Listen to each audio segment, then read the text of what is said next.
आज आम बनइबा चिकेन बिरयानी।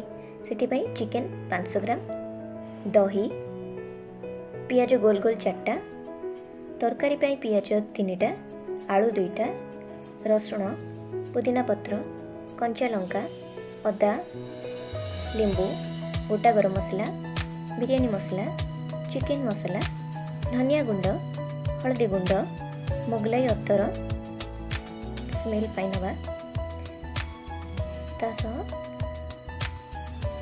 काश्मीरी लंका गुंड, जीरा गुंड, कलर पाउडर। इंडिया गेट चाउल 750 ग्राम नहीं पानी रे 30 मिनिट बतुराइबा। जीरा अदा रसुण को नहीं तार एक पेस्ट बनईदेवा। चिकेन रे 2 ग्राम से पेस्ट देवा। लेंबू टिके चिपुड़ा, दही 4 चामच देवा, बिरयानी मसला, हल्दी गुंड, जीरा गुंड, लुण, लंका गुंड, सोरिष तेल किछि देई भल भाव में गोलाई नेबा एवं 30 मिनिट फ्रिज रे मैरिनेट करिया रखिदेबा। तेल नहीं पियाज गुड़ी को जो गोल गोल कर काटिले ताको भाजवा छाड़देबा।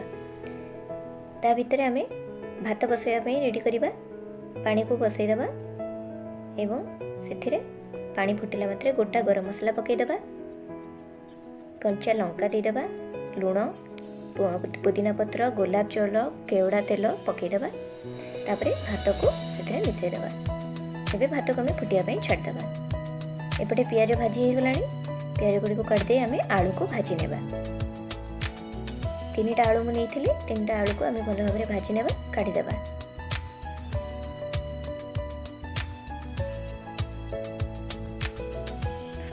भात को पूरा पूरी सिझेबेनी, दम भी दिया हबो।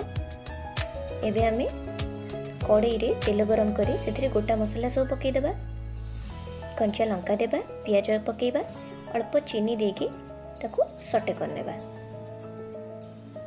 से आम सब मसला जो रखी सबतक मसला को मिक्स कर दूची। हल्दी गुंड, लंका गुंड, गरम मसला, जीरा गुंड, धनिया गुंड सब मिक्स करदेली। तापर आम अदा रसुण पेस्ट पकईदेले। तार कंचा गंध जीवा पर से किसी बिलाती पकईकी तमें ताको भल भाव में कषि नेबा। टिके पानी देला परे आम बहुत भल भाव में पूरा कषिदेबा।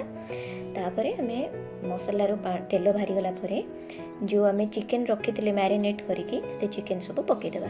ये जमार भी आपण मैंने पानी देवेनि। पानी आपे आपे से बाहर कषिला बेले 20 मिनिट आम यहाँ कषिया छाड़देबा। यापर आम दही रे गाजर आउ काकुड़ी को ग्रेट करनेबा, पियाज काटी पकईदेबा, लेंबू पकईदेबा। तापरे बिट लुण, जीरा गुंड, धनिया गुंड दे भल भाव में मिक्स करनेबा। यह है आमर रायता। एबे पूरा चिकेन कषि जाइए।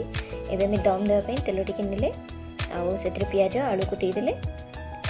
आउ चिकेन जो रखी तले गोटे लेयर देले, चाउल देले।